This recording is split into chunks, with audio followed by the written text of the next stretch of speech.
Bom, pessoal, na nossa primeira questão da nossa série de resoluções de questões, uma questão da Polícia Federal, da Banca Sebrasp, questão de certo ou errado. As redes de computadores podem ser classificadas pela sua abrangência em LAN, MAN e WAN. O que essa questão está querendo saber é se você lembrava a classificação da rede de acordo com o seu tamanho. Uma questão bem tradicional e simples, que basicamente é só você lembrar dos conceitos. Então, aqui o que você tem que ter noção? Lembrar da classificação da rede de acordo com o tamanho, que a gente pode dividir aqui em PAN, LAN, MAN e WAN. A questão fala apenas de LAN, MAN e WAN. Em nenhum momento ela fala da rede PAN. Mas isso não invalida a questão, porque a questão não restringiu, não falou que são somente essas três. Falou que as redes de computadores podem ser classificadas por LAN, MAN e WAN, de acordo com o quê? Com a abrangência dela. Então, você tem que lembrar que a rede PAN é uma rede em torno de 1 metro quadrado. Lembrar que o P é de pessoal. Então, essa rede aqui é uma rede bem pequena, uma rede realmente pessoal. É a rede, por exemplo, você está no seu carro, você emparelhou o seu celular com a multimídia do seu carro, isso é uma rede PAN, é uma rede ali pessoal, em torno de 1 metro quadrado. Você emparelhou o seu fone sem fio ao seu computador, é enquadrado aqui também, na rede PAN. A rede LAN é uma rede local, em torno aí de 500 metros a 1 quilômetro. Nessa rede, é importante ter noção que já vai ser o quê? O que vai enquadrar aí? A sua casa, uma delegacia, um prédio, uma LAN house. Ou seja, é uma rede local.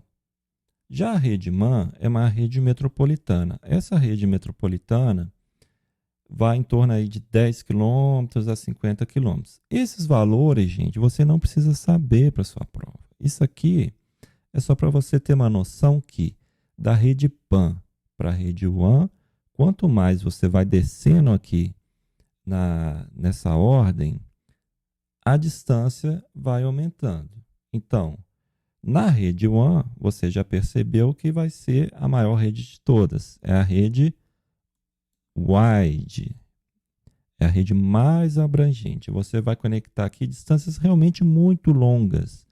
Você vai conectar aqui dentro países, você vai conectar estados. Então, aqui a distância realmente é muito longa. Um peguinha que a banca gosta de fazer é falar que na rede metropolitana interconecta cidades e estados. Está errado isso. Ela conecta geralmente cidades e bairros. Distâncias longas, você vai enquadrar aqui na rede WAN. Então é uma questão tranquila, você não precisava raciocinar muito, não tinha nenhum peguinha. A questão toda é que você tinha que lembrar a classificação, de acordo com a abrangência da rede, de acordo com o tamanho. Então, um aluno que negligenciou a revisão poderia ter uma certa dificuldade nessa questão, mas é uma questão fácil, uma questão que caiu na Polícia Federal em 2018. Bom, pessoal, nessa segunda questão, uma questão também da Banca Sebrasp, da Prefeitura de São Paulo. Fala que uma rede local, uma LAN, é uma rede que conecta computadores localizados a, no máximo, 10 metros de distância do servidor e fisicamente próximos uns aos outros. O que essa questão está falando? Que você tem aqui vários computadores. Aqui você tem aqui várias máquinas, uma rede local, correto? Pode ser um escritório. E você vai ter aqui um servidor. O que é o servidor? É a máquina que vai servir, é a máquina que vai prover os serviços. Então, o controle do ponto vai estar aqui, o financeiro. E as outras máquinas, elas vão, no caso, acessar essas máquinas aqui, ó, as máquinas clientes, acessar os serviços do servidor. Mas a questão fala algo aqui que invalida essa questão dos 10 metros. O que acontece? Essa conexão ela é feita da seguinte forma, tradicionalmente. Você tem aqui no meio um switch e aí você faz toda essa ligação aqui entre as máquinas. Geralmente é assim que é feito.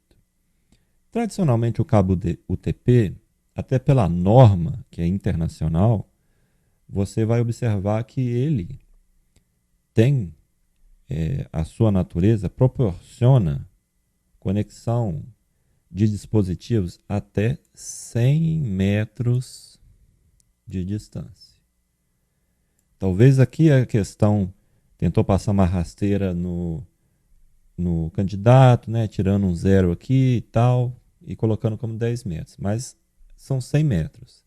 E também por que isso acontece? Pelo fenômeno de atenuação. Então, se você tem aqui um computador e quer comunicar com outro computador mediante um cabo UTP, o sinal aqui vai sair bastante forte e na medida do caminho vai ter na atenuação, ele vai ficando fraco, vai ficando fraco, vai ficando fraco.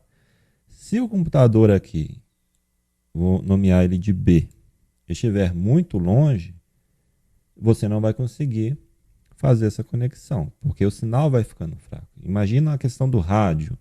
Você não está lá ouvindo uma música na estrada, de repente o carro começou a distanciar muito daquela cidade e o som começa a falhar, começa a perder. É a mesma coisa aqui.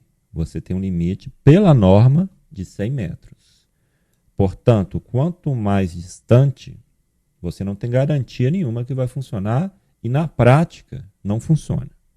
Então você pode ligar no máximo 100 metros de distância. Aqui a questão fala em 10, então já está bem errado. Porém, o que você pode fazer? Ah, Felipe, mas eu quero ligar numa distância, por exemplo, de 150 metros. E aí, como que eu faço? Você pode pôr aqui no meio do caminho um repetidor. E o que ele vai fazer? Ele vai pegar o sinal, vai amplificar esse sinal e vai jogar ele aqui para frente. Então ele vai dar uma amplificada, né? Porque ele vai ficando fraco, vai atenuando. E mediante um repetidor, você pode jogar esse sinal mais longe. Mas sem o repetidor, e a questão nem falou isso, ou seja, ligando normalmente um cabo em outro dispositivo, usando aqui um switch, né, para fazer essa interconexão, no máximo 100 metros. Aí a questão falou em 10. Então, bem menos do que é o permitido por um cabo de par trançado. Então, só para poder exemplificar, esse aqui é um cabo UTP, que a gente chama também aí no popular de par trançado, porque dentro dele os fios são trançados, enfim. Você pode ligar um cabo desse aqui até 100 metros que vai funcionar. Provavelmente você já viu esse cabo no seu serviço, ou na sua casa, ligando o roteador ou algum equipamento. Então, a questão se refere a esse tipo aqui de cabo. Questão 3. Para garantir o acesso de um computador a uma rede local, é suficiente conectar a placa de rede, dispensando-se qualquer tipo de configuração do usuário e do administrador de rede. A questão fala em conectar uma placa de rede. Não fala se é com fio ou sem fio. Então você tem que lembrar das duas opções. Lembrar da nomenclatura da I3E 802.3, que é a nomenclatura da rede com fio, pode aparecer também na sua prova como Ethernet, e a sem fio 802.11 Wi-Fi. Então você tem que ter essas nomenclaturas na cabeça, porque pode ser que não apareça a rede com fio lá na sua prova, e sim 802.3, e você tem que saber que se trata de uma rede cabeada. Tem um macetinho aqui, desse 11, você pode imaginar que isso aqui são duas antenas, então aqui vai propagar sinal aqui de rede sem fio. Na rede com fio, que a gente tem que lembrar do nosso cabo UTP, né, o cabo de par trançado, você vai ter uma placa de rede aqui uma porta RJ45, importante saber isso, que é esse tipo de conector aqui, onde você vai fazer a interconexão dos computadores utilizando um switch. Então, cada computador vai ser ligado aqui em uma porta. Já a rede sem fio, você vai ter aqui uma anteninha da placa de rede sem fio e vai fazer a conexão usando um access point, um ponto de acesso, para poder fazer a interconexão aí dessas máquinas. Então, como a questão não falou que tipo de placa de rede que é, se é com fio ou sem fio, você pode pensar nas duas possibilidades na hora da sua prova. E aí a questão fala que é suficiente conectar a placa de rede. Olha, é meio forçado essa parte, porque se for uma placa de rede com fio, você tem que ligar também os cabos. Se for sem fio, ok. Mas aqui a questão realmente fica errada, porque fala que dispensando-se qualquer tipo de configuração. Eu mostrei lá para vocês o ponto de acesso, o switch, quando é rede cabeada. E aqueles equipamentos, você precisa passar a configuração nele. E quem faz isso geralmente é quem? O administrador da rede. Então, o administrador da rede configura tudo. Quando você pluga lá o seu computador, ele funciona, navega na internet. Por quê? Porque aqueles equipamentos já foram configurados adequadamente. Imagina uma rede sem fio.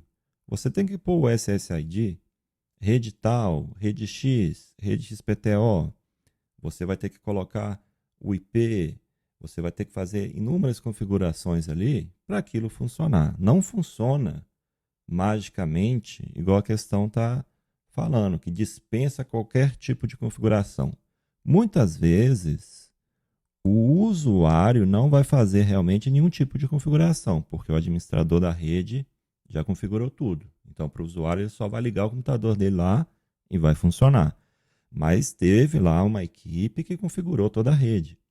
E pode ser também que, em alguns casos, o administrador da rede vai ter que fazer as configurações e o usuário, lá na máquina dele, também vai ter que fazer mais alguns ajustes para poder funcionar. Só que a questão aqui fala que dispensa qualquer tipo de configuração. Então, é como se ninguém configurasse nada, você ligasse lá o equipamento e todas aquelas máquinas conversassem, funcionassem juntas, funcionasse a internet, sem nenhum tipo de configuração. E isso não tem como. Então a questão está errada. Quarta questão. Access Point é um dispositivo usado para a conexão de computadores em uma rede sem fio. Questão dada. Mesmos conceitos da questão anterior. Então veja que se você fixar bem os conceitos, você resolve um grande leque de questões. Rede com fio, lembrar que pode aparecer na sua prova. 802.3, que é a norma determinada aqui pela I3E, ou pode aparecer também como Ethernet. E a rede sem fio, que é a rede Wi-Fi, e a rede 802.11. O Access Point realmente é usado na rede sem fio. Lembrar que na rede com fio é utilizado o switch ou também o hub.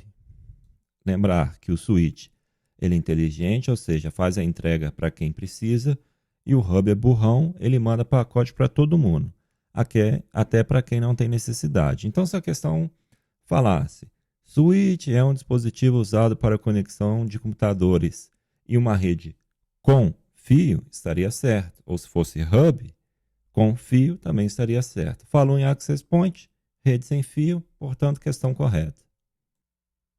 Questão do CESP para o MEC. No que se refere aos conceitos básicos de rede de computadores e ao programa de navegação Microsoft Internet Explorer, julgue um item que se segue. Em uma rede de computadores, diversos protocolos podem ser utilizados no estabelecimento de uma única comunicação. A questão aqui está falando do Microsoft Internet Explorer. Tenha em mente que nessas questões conceituais, o navegador em si, se é o Explorer, o Google Chrome, o Firefox, pouco importa, porque eles operam mais ou menos da mesma forma. Então, o que a questão queria é que você tivesse em mente que tem um programa de navegação sendo usado, um browser. Mas o X da questão é este: diversos protocolos, se você pode utilizar diversos protocolos e uma única comunicação. Pode sim, questão correta. Por exemplo, eu tenho aqui o meu computador, estou aqui no meu navegador e vou acessar lá no YouTube as páginas, os vídeos do professor Felipe para gabaritar minha prova de informática. Veja que o YouTube é uma página segura. Quando você entrar lá no YouTube, seu navegador vai aparecer o cadeadinho lá fechado. Portanto, está usando o protocolo HTTPS, é o protocolo de hipertexto seguro. Mas o protocolo de hipertexto, ele é responsável apenas pela página. Como que essa página vai chegar até a sua casa? Você vai precisar de outros protocolos, como o TCP, para fazer uma conexão confiável. Você vai precisar do IP para fazer o endereçamento de você até o YouTube. Então, se você mora em São Paulo, ou se você mora no Canadá ou no Japão, enfim, o endereçamento vai mudar. E para isso você precisa do IP. Então, veja que para que isso tudo funcione, você realmente vai precisar aí de um leque, né, da pilha do protocolo TCP/IP para que você consiga acessar o YouTube. Portanto, diversos protocolos podem sim ser usados em uma única comunicação. Questão correta.